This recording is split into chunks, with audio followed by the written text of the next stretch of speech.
Professor Arnold Toynbee, British historian, in the 1940s wrote that the Jews are fossils of history.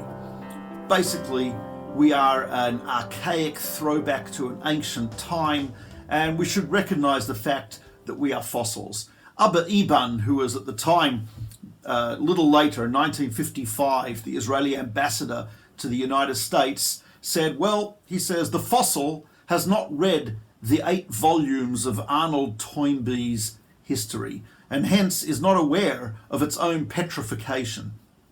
And I totally agree here. I have not read Arnold Toynbee's 8 volumes. I don't think I'm a fossil. And by the same token, I have read the Quran, and I don't see myself as a protected, humiliated minority paying tribute to the masters. I also have read the New Testament and the writings of Saint Augustine and John Chrysostom, etc. And I think that the Jews are still chosen people. I think that God still loves us. I think that the land of Israel is still ours. I think that we are still part of that biblical covenant that God made with Abraham, Isaac, Jacob, Sarah, Rivka, Rachel, and Leah. And so all of those people, whether it be those Muslims who believe that we are Dhimma, a protected inferior minority, or the Christians, some Christians who believe that the Jews have been unchosen, or the atheists, some of them, who, like Arnold Toynbee, believe that we are fossils. Well, tonight we are lighting the first Chanukah candle, and whenever you see this, probably it's going to be during Chanukah. So what we're saying with these candles is we are still around. We refuse to be fossilized. We refuse to be unchosen. We refuse to be an inferior protected minority. We are here to stay. The covenant that God made with the Jewish people still exists. The Jewish people still exist, and we will continue to exist despite what the International Criminal Court thinks, despite what the European Union thinks, despite what all of the scum, I shouldn't actually call anti-Semites scum, because scum is very important. It actually consists of various microorganisms like algae, which produce oxygen and which actually are an important part of the ecosystem, whereas unfortunately anti-Semites are not an important part of the ecosystem, don't produce anything positive. And so I really apologize to Pond Scum for the insult of the comparison to anti-Semites. But all of these people who think that the Jews should just go away, disappear, stay fossilized, I have bad news for you. The Jews are here to stay. And the beautiful song that we sing on Chanukah, Ma'oz Tzur Yeshuasi, goes through various threats that we have encountered throughout history, all the way back to Pharaoh and through to Haman and the Greeks and the Romans and the Persians and so on and so forth.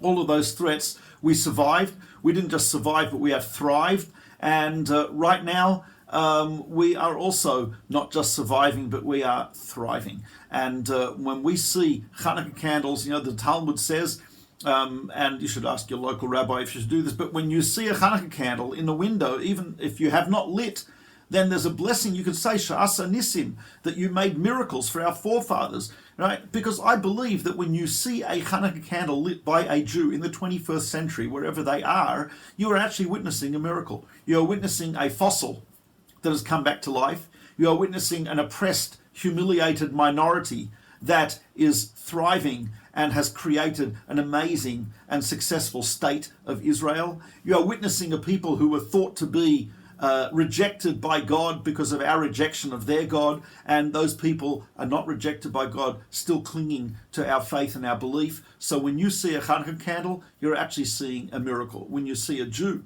who's still Jewish, you are seeing a miracle. Every single one of us is like the small jug of oil that was found with the seal of the high priest, the seal of the Kohen Gadol, that this oil is still pure, OU certified, etc. And that oil is the spark of Judaism within each and every Jew. And when that spark actually lights a candle, lights a Chanukah candle, then that spark has come to life, and that Jew is part of that eternal life of the Jewish people. So, yes, we are not fossils. We are not an inferior minority. We are not unchosen. We are the Jewish people. We plan on staying around here and continuing to survive, continuing to thrive until the time that we'll be able to light the menorah in the temple in the future. Have a wonderful, happy Chanukah. This is Mordechai Becher with the Gateways Parsha Vlog.